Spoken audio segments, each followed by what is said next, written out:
Assalamualaikum warahmatullahi wabarakatuh. Perkenalkan, nama saya Nurul Sekina Putri dari kelas G dengan NIM A40121303. Baiklah, menurut saya hakikat sains adalah suatu yang mempelajari tentang ilmiah yang menyangkut pada makhluk hidup, dan hakikat sains juga mengandung 3 aspek yang sangat penting, yaitu ada sains sebagai produk, ada juga sains sebagai proses, dan sains sebagai sikap ilmiah.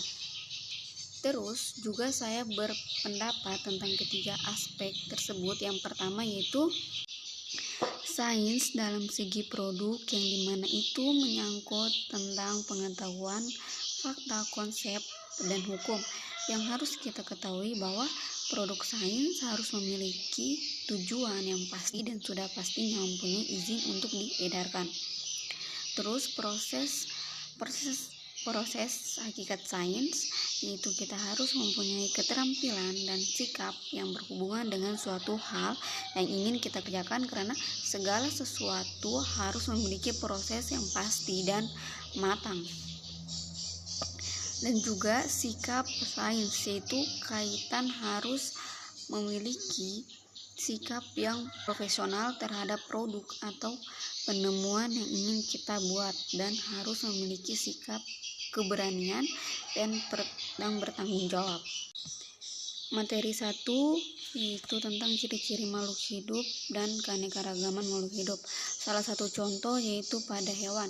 Hewan adalah makhluk hidup yang beradaptasi pada lingkungan masing-masing, dan hewan juga memiliki juga kita harus memperlakukan mereka dengan baik. Ciri-ciri tertentu permasalahan yang terjadi pada hewan yaitu mungkin cacat pada bagian kaki, mata, atau bagian tubuh lainnya. Untuk menyelesaikannya yaitu materi kedua yaitu hubungan makhluk hidup dan lingkungannya. Salah satu contohnya hubungan makhluk hidup yaitu hubungan antar makhluk hidup satu dan lainnya yang saling bergantungan satu sama lain. Contohnya kupu-kupu dan bunga. Kupu-kupu bergantung pada bunga untuk mendapatkan makanan dari sari bunga. Begitupun juga makhluk hidup lainnya.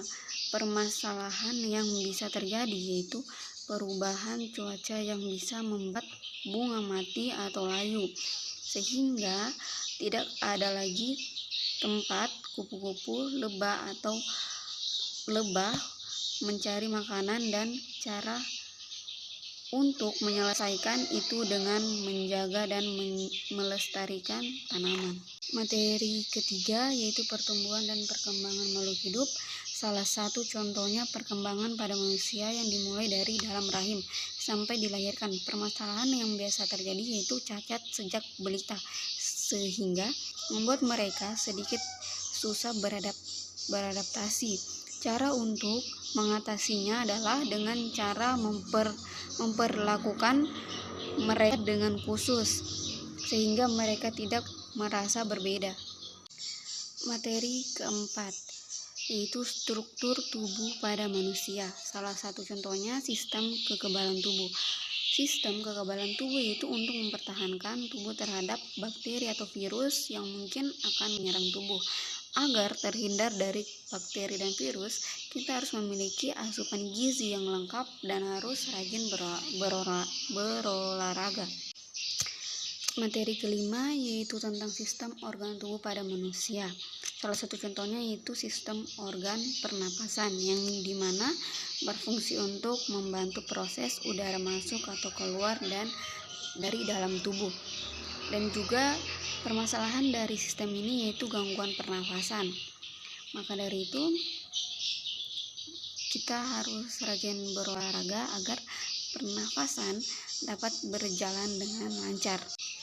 Dengan semua materi yang saya pelajari tadi, jika saya diminta untuk menjelaskan atau menerapkan itu di sekolah SD terhadap anak-anak kecil atau anak-anak SD, mungkin saya akan menerapkan itu dengan cara menjelaskan atau memberitahu mereka tentang bagaimana ciri-ciri makhluk hidup atau bagaimana cara ciri-ciri makhluk hidup itu berkembang biak, dan bagaimana fungsi organ-organ tubuh pada manusia.